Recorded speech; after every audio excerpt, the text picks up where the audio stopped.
नमस्कार, स्वागत है आप सभी का एक बार फिर से आपके अपने YouTube चैनल एनमिसा क्लासेस में। साथियों, जैसा कि आप सभी देख सकते हैं कि आज हम भाषा शिक्षण में शब्ददीश साधन के बारे में जानकारी प्राप्त करेंगे। तो वीडियो को अंत तक जरूर देखिए। चैनल में पहली बार विजिट कर रहे हैं तो चैनल को सब्सक्राइब कर दीजिए, बेल आइकन को प्रेस कर दीजिए जिससे कि आगे आने वाली सभी नोटिफिकेशन आप तक पहुंच सकें तथा अपने सभी बीएड तृतीय सेमेस्टर में अध्ययनरत प्रशिक्षणार्थियों को इस वीडियो को ज़रा ज़रा शेयर करिए जिससे कि उन तक हमारी वीडियो पहुंच सके और वे भी इस क्लास से लाभान्वित हो सके। साथियों, जैसा कि आप सभी जानते हैं कि बहुत दिनों बाद हमसे आपसे मुलाकात हो रही है हिंदी शिक्षण को लेकर के, क्योंकि बीच में काफ़ी कुछ परेशानियां थी और मुझे काम भी था जिसकी वजह से मैंने बीच में छोड़ दिया था। आपको बताया भी था कि 1 महीने तक लगभग आगे क्लासेस बंद रहेंगी, लेकिन चूँकि अभी आपको हिंदी शिक्षण के बाद इतिहास शिक्षण और भूगोल शिक्षण का भी क्लास अवेलेबल कराना है, इसलिए मैंने सोचा कि वक्त को नुकसान न करते हुए हम आप सभी के समक्ष यह बीएड तृतीय सेमेस्टर के हिंदी शिक्षण में इकाई तृतीय के बाद आज से हम इकाई चतुर्थ शुरू करें। और आप सभी के समझ मैं जैसा कि आप सभी देख सकते हैं हाजिर ही हूँ। ठीक है, तो चलिए बिना देर के शुरू करते हैं क्लास को। सबसे पहले देखिए बात करेंगे हम भाषा शिक्षण में शब्ददीश साधन। ये आपका यूनिट 4 है। तो शब्ददीश साधन से आप समझते क्या है? सबसे पहले यह बात समझ लेते हैं हम कि शब्ददीश साधन का अर्थ क्या है। क्योंकि किसी भी चीज़ को मैं पढ़ाता हूँ तो सबसे पहले उसके अर्थ, उसकी परिभाषा, ठीक है, इसके बाद जो अन्य चीज़ें हैं उनको बतलाई जाती है। तो सबसे पहले हम अर्थ की बात करेंगे तो जैसा कि आप सभी देख सकते हैं लिखा हुआ है अर्थ, शब्ददीश साधन के प्रयोग से छात्र शिक्षान्मुखी व जिज्ञासु बनते हैं। यानी कि शब्ददीश साधन के प्रयोग से क्या होता है? छात्र जिज्ञासु बनते हैं और शिक्षान्मुखी बनते हैं। शिक्षान्मुखी 2 शब्दों से मिलकर बना हुआ है। अगर इसका संधि विच्छेद करेंगे तो शिक्षा धन उन्मुखी होगा, यानी शिक्षा की तरफ उन्मुख होना। ठीक है, यानी कि जो विद्यार्थी का ध्यान है वो शिक्षा में क्या होगा? आकृष्ट हो सकेगा, वह शिक्षा में रुचि ले सकेगा। तो वही कह रहा है कि शब्ददीश साधन के प्रयोग से छात्र शिक्षान्मुखी होते हैं, यानी शिक्षा की तरफ उन्मुख होते हैं और जिज्ञासु बनते हैं। इससे छात्र एक इंद्रिय के स्थान पर अनेक इंद्रियों के माध्यम से ज्ञानार्जन करते हैं। यानी कि यहाँ पर जो छात्र होता है, जब हम कक्षा कक्ष में उपस्थित होते हैं तो हमारा क्या होता है? हमारी आंखें सामने होती हैं लेकिन हमारा दिमाग कहीं और होता है। ठीक है, तो यानी कक्षा कक्ष में बैठे तो रहते हैं लेकिन हमारे जो सिर्फ एक इंद्री काम करती है आँख, बाकी जो दिमाग है वो तो कहीं और रहता है। कानों आवाज़ जाती है लेकिन सुनाई नहीं देती है। ठीक है, क्योंकि अपने ख्यालों में खोए रहते हैं। तो यही कह रहा है। लेकिन जब शब्ददीश साधनों का हम प्रयोग करते हैं तो शब्ददीश साधन जब हम प्रयोग करेंगे तब हमारी एक इंद्री के स्थान पर कई सारी इंद्रियां काम करती हैं। ठीक है, जिससे तथ्य अस्थायी रूप से मस्तिष्क में बने रहते हैं। क्योंकि जब एक साथ कई सारी इंद्रियां काम करती हैं तो जो चीज़ हम देखते हैं और सुनते हैं तो हमारे दिमाग में क्या होता है? अस्थायी रूप से वह तथ्य स्मरण हो जाता है, यानी कि याद हो जाता है। और जब चाहें तब हम उसको रिकॉल कर सकते हैं, प्रत्यास्मरण करके हम उसको वापस बता सकते हैं। जैसे कि मैं एक उदाहरण देना चाहता हूँ। कोई अगर बच्चा है या हम हैं या आप हैं, अगर हम आपको कोई चीज़ बताई जाए तो आप अच्छे से नहीं याद कर पाएंगे। लेकिन अगर वही आपको किसी फिल्म के माध्यम से दिखा दी जाए, जैसे कि बात करेंगे रानी लक्ष्मीबाई की, ठीक है, या फिर कोई पिक्चर लेते हैं जैसे कि तान्हा जी है, ठीक है, वही ले लेते हैं। अगर ये सब पिक्चर जो हैं अब इतिहास से संबंधित हैं, तो अगर आपसे कोई पूछे कि अलाउद्दीन कौन था, ठीक है, अगर क्लास आपको बताया गया है कि अलाउद्दीन ये था, ठीक है, और उसे रानी पद्मावती सब जो भी है आपको बता दिया गया, तो आपको जब पूछा जाएगा परीक्षा में या कहीं आपसे किसी ने पूछ दिया तो बहुत ही आप कठिनाई का सामना करते हैं बताने में। ठीक यही कंडीशन बालकों में भी होती है। बालक जो होते हैं वह याद करने में, यानी रट्टू तोता बनने में, सीधी बात कही जाए तो बहुत कठिनाई होती है उन्हें। ठीक है, लेकिन अगर उन्हें कोई भी चित्र दिखा दिया जाए या फिर फिल्म दिखा दी जाए तो उन्हें वह चीज़ एकदम कहानी की तरह कंठस्थ याद होती है। उनसे पूछेंगे तो आप एक एक चीज़ आपको बता देंगे। तो यही चीज़ है शब्ददीश साधन का अर्थ क्या है? तो यही है कि शब्ददीश साधनों के प्रयोग से शिक्षार्थी जो होते हैं वह शिक्षान्मुख होते हैं, जिज्ञासु प्रवृत्ति के होते हैं उनमें एक इंद्रिय के स्थान पर अनेक इंद्रियों के माध्यम से वह ज्ञानार्जन करते हैं, जिससे कि तथ्य उनके दिमाग में अस्थायी रूप से बैठ जाते हैं। ठीक है, अब हम बात करेंगे इसी परिभाषा की।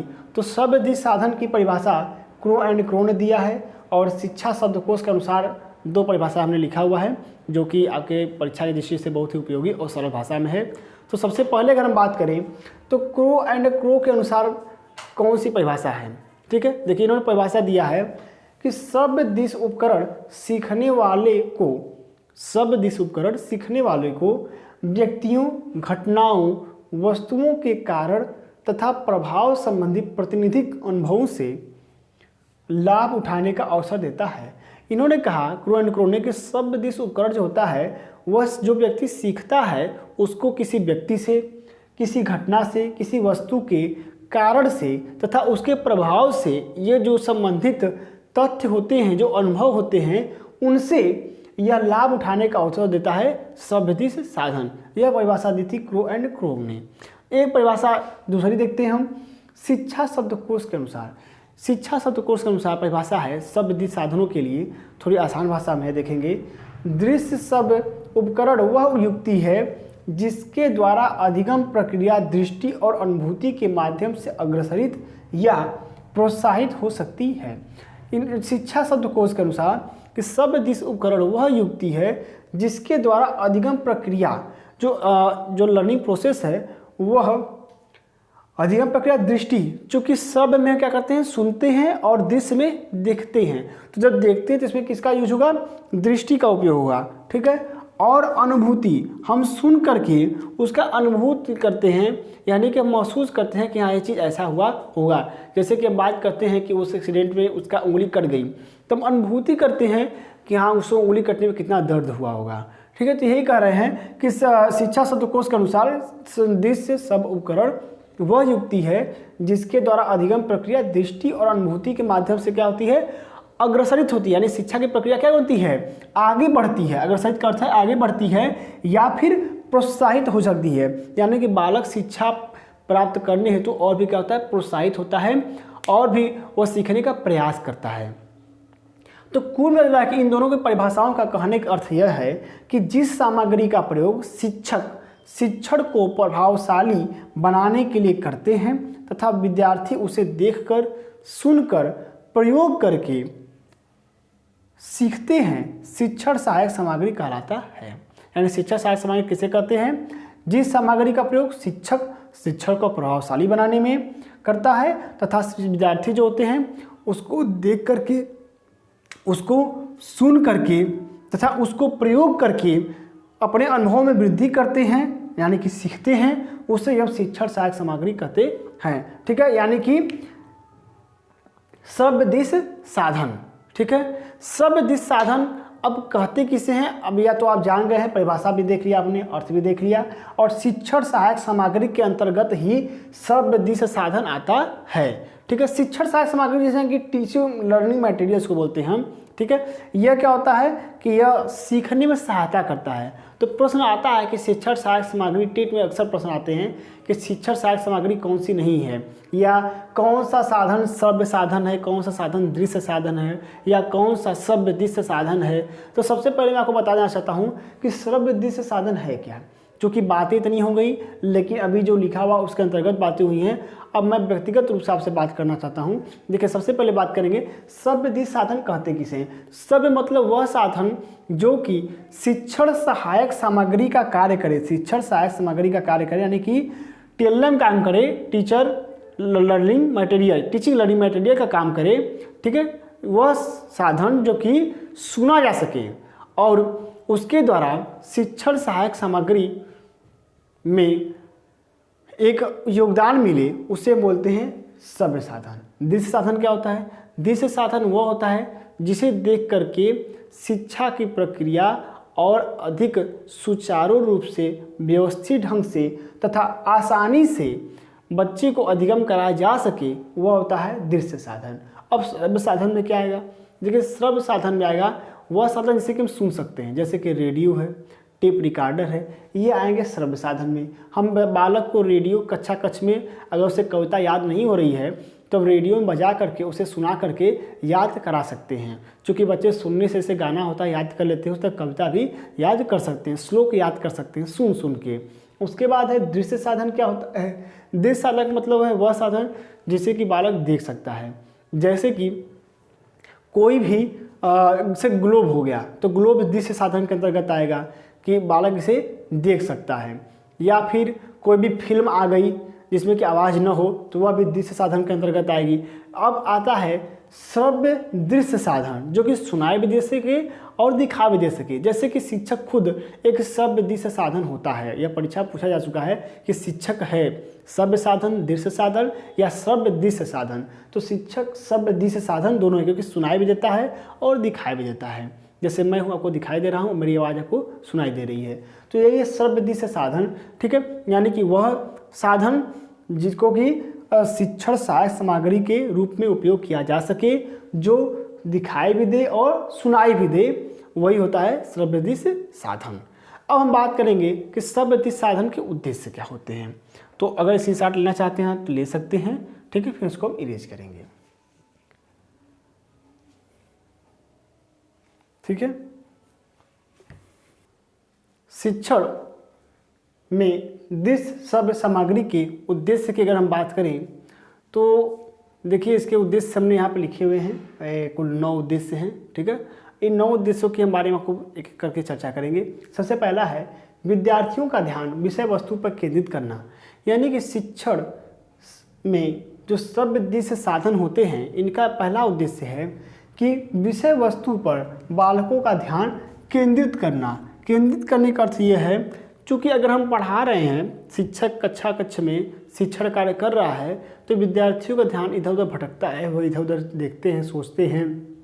ठीक है, यानी उनका जो ध्यान होता है वह केंद्रित नहीं रहता है अपने शिक्षक पर। लेकिन ज्यों ही हम श्रव्य दृश्य साधनों का उपयोग करते हैं तो बालक उत्सुकतावश अपना ध्यान पूरा उस पर लगा लेता है कि वहाँ से क्या आवाज़ आ रही है, क्या कह रहा है, क्या हो रहा है, क्या चल रहा है। ठीक है, तो जैसा कि मैंने पहले बताया कि कई सारी इंद्रियां सक्रिय हो जाती हैं, इसीलिए जो इसमें होता है शिक्षण वह विषय वस्तु पर केंद्रित होता है। हमेशा बालक का ध्यान उसके विषय वस्तु पर रहता है। दूसरा है विद्यार्थियों में निरीक्षण शक्ति का विकास करना।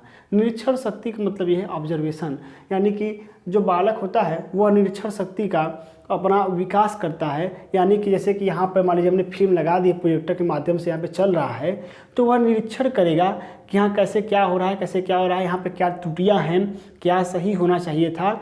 वह अपने निरीक्षण शक्ति का विकास कर सकेगा तर्क के माध्यम से।